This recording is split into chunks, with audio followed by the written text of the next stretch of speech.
All right, everyone, welcome back. Today we are blasting off, and I mean that literally, with a first look at Marvel's epic new series, Black Panther Intergalactic 1. Seriously, if you thought Wakanda was already at its peak, well, you haven't seen anything yet. It's like they just got a massive cosmic upgrade. And they are not messing around, not even for a second.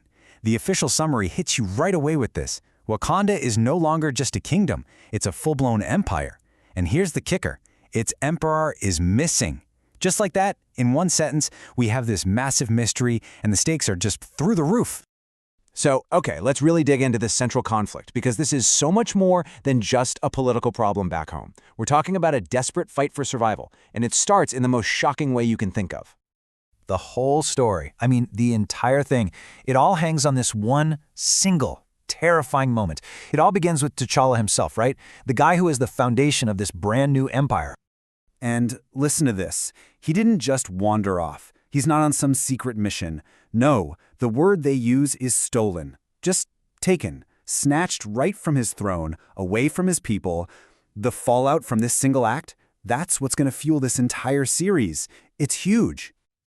So let's paint the picture here. T'Challa is totally alone. He's been dumped on some mysterious planet. He has no tech, no guards, no backup. He's back to basics, forced into this brutal fight just to stay alive. And that leaves us with two massive questions, right? Who did this to him and why?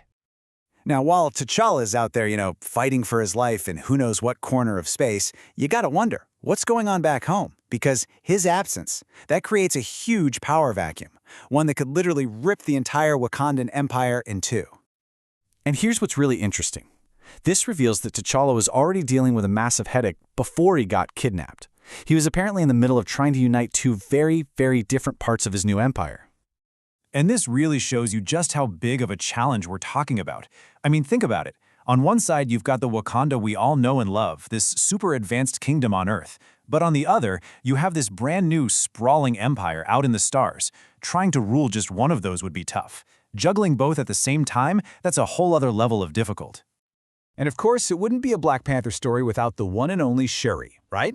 Naturally, she's on the case, trying to track down her brother.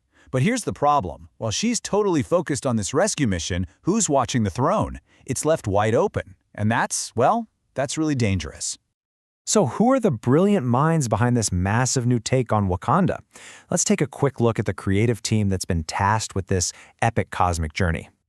Okay, so leading the charge on writing, we have Victor LaValle. The art, the pencils, are by Stefano Nesi. And those incredible covers you'll be seeing, that's Cafu. That's a pretty stellar team right there, ready to build this whole new chapter for T'Challa. All right, so I bet you're hooked and you're wondering, how do I get this?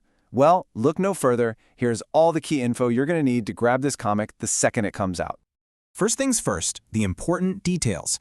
It's rated T+, so for teens and up.